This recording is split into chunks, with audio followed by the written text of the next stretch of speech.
Hiker Homily number 5 for the week of January 29th, 2018. Wow, number 5. We're almost through the month of January. This is it. Heading into the next month. So, yeah, I got a couple of interesting little topics for y'all and some stuff brewing. I did get out, by the way, yesterday. I did the White Slough Loop, so that was about 5 miles. It was good to finally get out there. And one of the reasons why I wanted to do it is I tried a new thing, the hiking shoes I use, and I'm going to be putting a gear review up probably this week on my Targi 2s.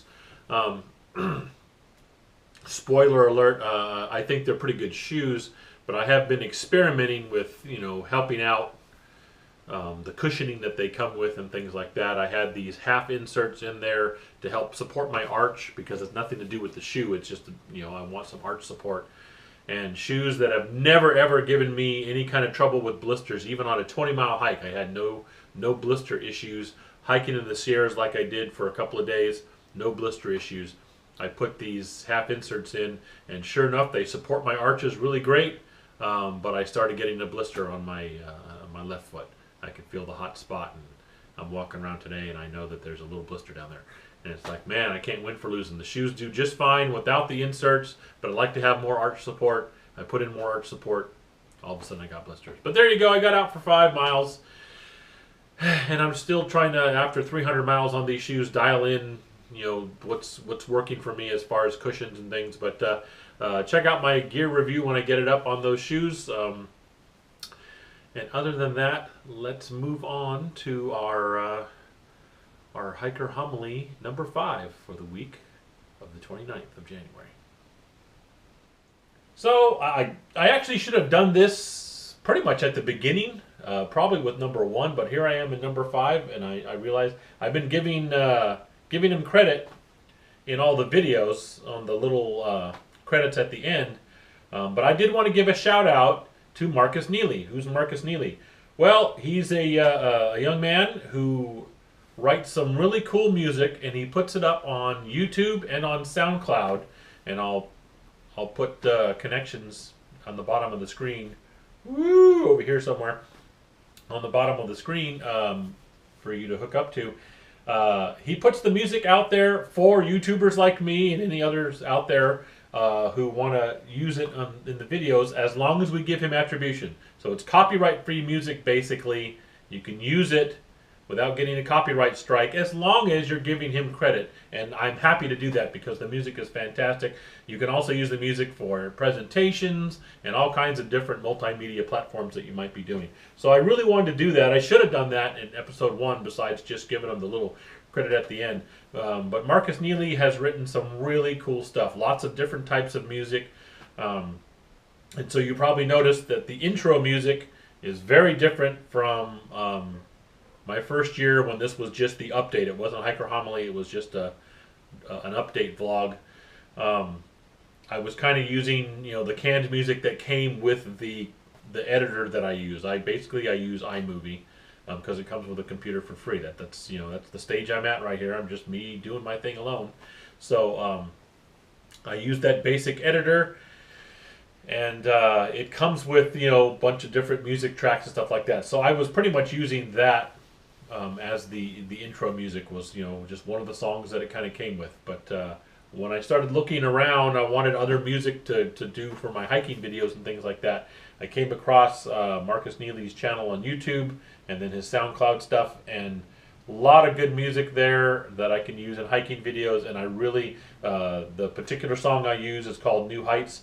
I only use the first 12-13 seconds of it because it works out great as an intro song, just that section. But fantastic stuff. So check them out if you're doing YouTube videos, or maybe you do multimedia presentations. That would be good to have music in the background to kind of help kind of up the level of the presentation stuff. Marcus Neely, he's out there on SoundCloud. He's out there on YouTube. Check him out. So this week I wanted to give another hiker term. Last time I did hiker terms, like I said, probably not going to do it every week, but just every once in a while for fun. The last time I did do it, we talked about the term blowdown, what a blowdown is, and things like that. This week we're going to talk about the term PUD, P-U-D, which stands for pointless up and down. Pointless ups and downs. And especially some of the longer trails, you will have this, where you're walking along this ridge line and it dives down into a valley, and then you have to back up, come back up, like usually on switchbacks, to the top of this ridge. Then when you get to the top of this ridge, you can see that, you know, this ridge line actually curves around. We could have just stayed up here and gone around, but you made me go downhill and then climb back up a hill again. And it can work the other way around too. You could be down in this valley and they make you climb up this ridge, along the ridge, and then drop back down the valley again, when really, when you look at it, there's really nothing that kept the trail from, that you can see anyway, that kept the trail from going along this valley. You didn't have to climb this hill and stuff like that. Now I'll completely admit to you that it's a pointless up and down from your perspective that day on the trail. I'll give credit to the folks who helped design trails and help blaze these trails. Sometimes there are indeed reasons. It's not pointless when they do it. Maybe there was a habitat in that area they didn't want people to disturb. Maybe there was some kind of weird rule because it's you know, Park Service land or Bureau of Land Management or something odd like that, and they were just told you can't go in this area. Who knows? Maybe there really was a reason why the trail was there, had to go that direction when the trail was blazed, but it's not obvious when you're actually walking on it. But when you're actually walking on it and you got to do that, it looks like a pointless up and down. And things like that. And I get sometimes you're going to be walking along this nice wooded valley and then they make you go up these switchbacks to get up to this ridge, and then later they drop you back into the same valley again. That seems pointless, but at the time maybe the trail person just decided, hey, we'd like to give these folks a great view because the view from this ridge is awesome. It could be that simple. So I acknowledge that there probably are reasons why the trails do these weird windy things, but when you're out there and you're on mile 15 of a long day and you've probably got another 5 to 10 miles to go, when you're standing up on this ridge and you see the trail dive into this valley and come up again on this same ridge, and then you look right over here and see the ridge curving around to that trail, you're like, why do I have to go down there and climb back up again when I could just go this way? Why doesn't the trail just go around? It just seems so pointless. And so it can be a frustrating thing for hikers. Usually on day hikes you don't hit that too much. Sometimes you do. And that's just kind of how it is. That's what they call them. That's a hiker term for this week. The main hiking topic I wanted to cover this week are trail permits.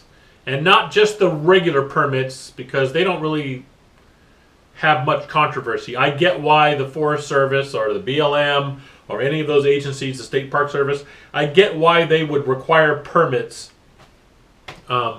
if you're going to hike through certain areas. You know, not all of them do, but certain areas require a permit. And I'm not talking about a fire permit, and you can get that in the state of California pretty easily, even online. But an actual hiking permit to go through certain areas.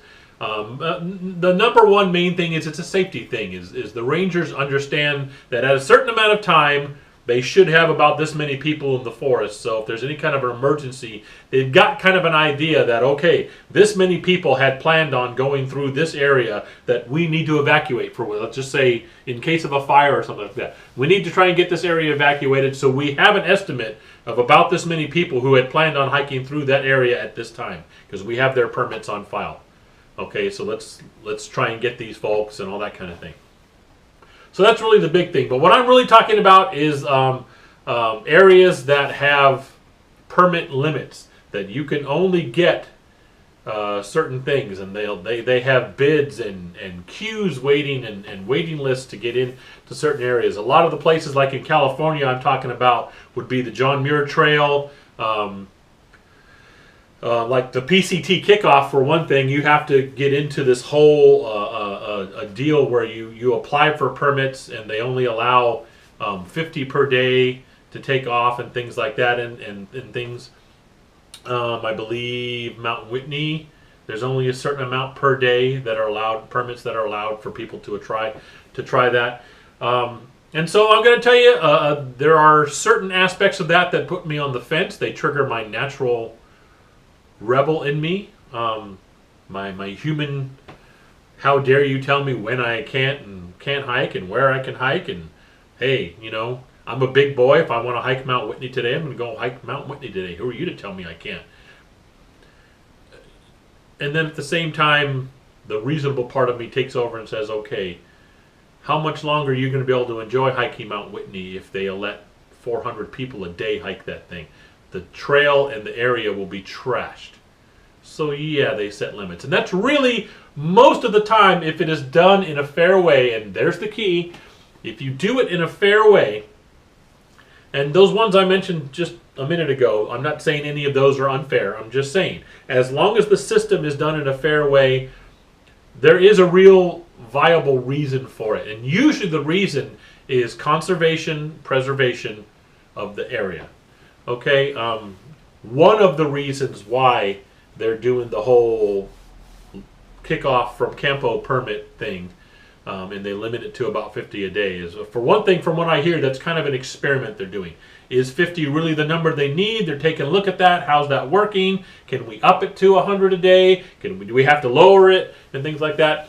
I think part of the problem is, and we still kind of have a little problem with it from what I understand, is, of course, there are peak optimal starting periods. Usually late March, early April. Everybody wants to start then because then you're guaranteed to get pretty good water sources still in the desert. The few that are there should be running still, and you're missing the big heat in the summertime that's going to hit the desert. And then by the time, if you start in Aprilish, by the time you hit the Sierras, you should have, a clear path. The snow shouldn't be too bad.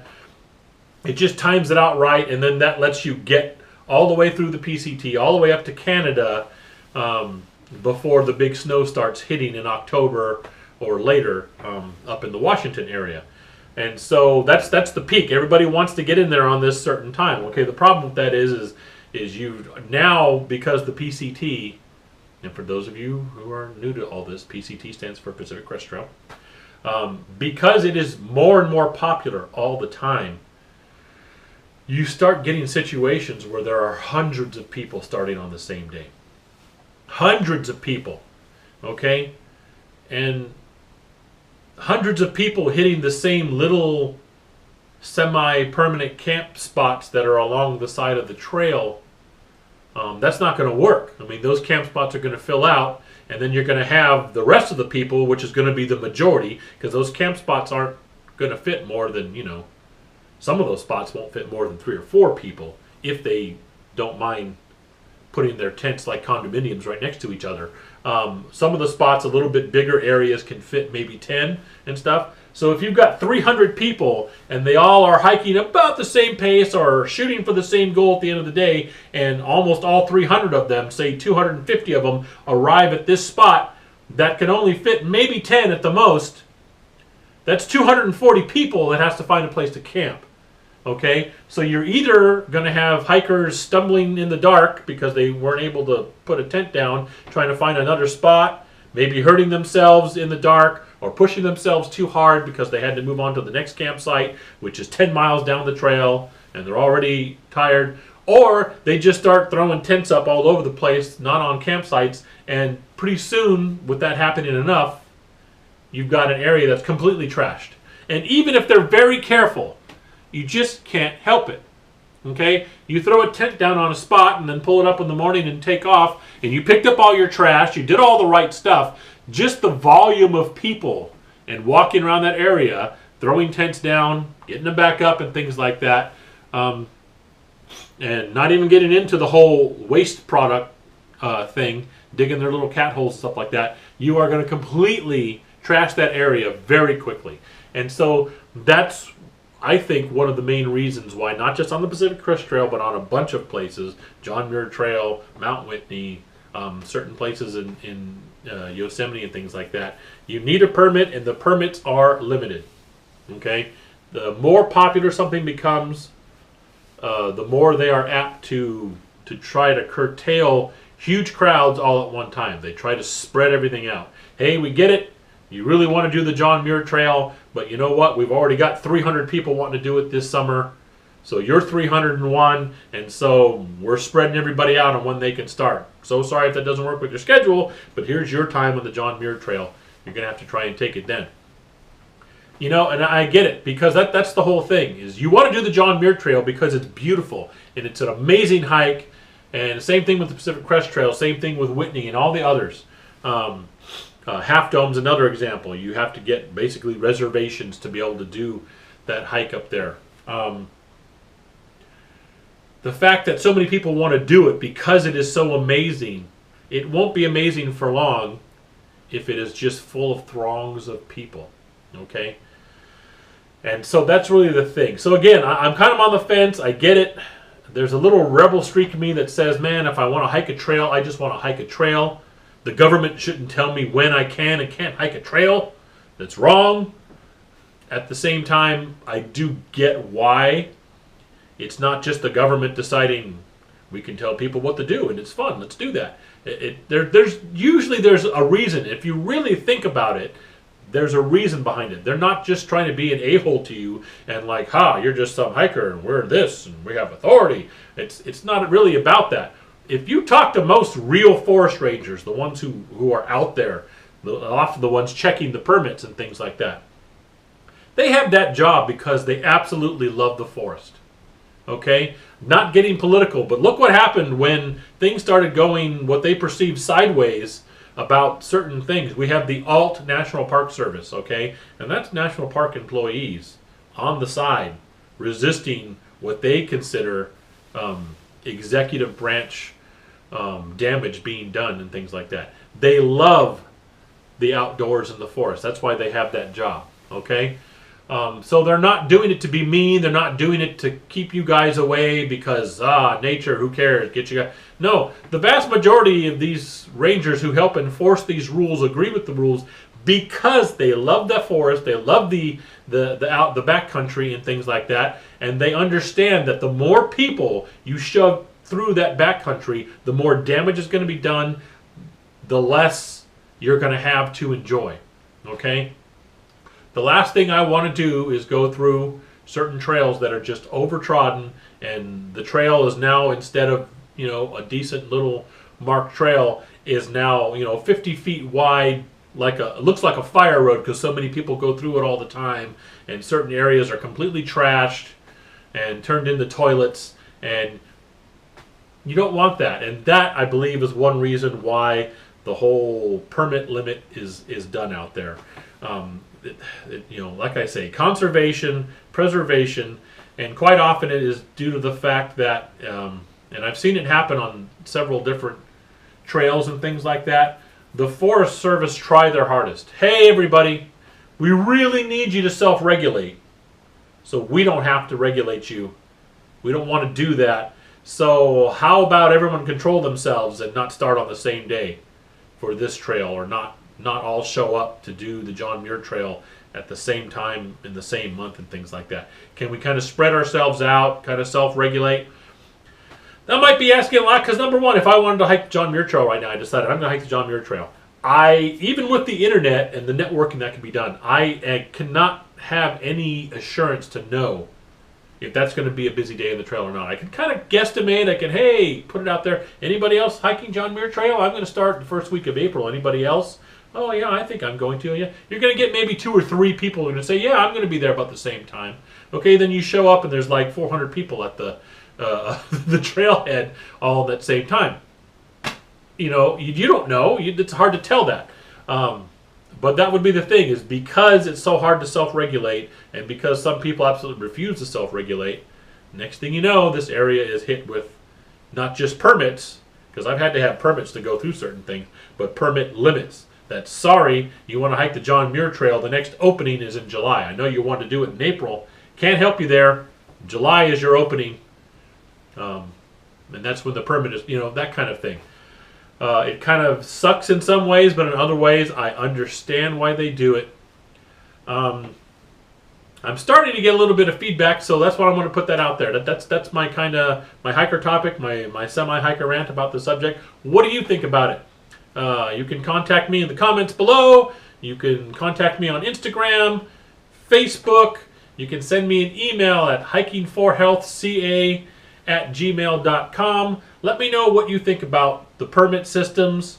Do you think some of the ones in place in various trails are fair? Do you think it's a good idea? Do you acknowledge that there's probably a good reason for it out there, conservation, preservation of the area? Or do you disagree? Do you not even care about that? Do you just like, hey, I want to go to the forest, and if other people are trashing it, that's a bummer, but why should that bother me? I still want to go when I want to go. I don't know. Let me know what you think about that. We'll see if I get any feedback on that one, and we'll take it up if I do, and we'll see what happens. But you know what? That's about it. That is Hiker Homily number 5 for the week of January 29th. And I'm trying to figure out what we got coming up. I'm definitely kind of getting over the whole January thing. Like I said, I got out yesterday, and it's foggy this morning. And with the little blister thing I'm dealing with, I don't know if I'm going to get out today, but I will get a workout in today.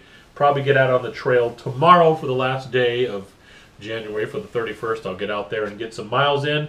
Other than that, we're looking good, and a lot of cool stuff planned this year coming up. Thanks so much, as always, for watching. I definitely appreciate it, and I will see you next week.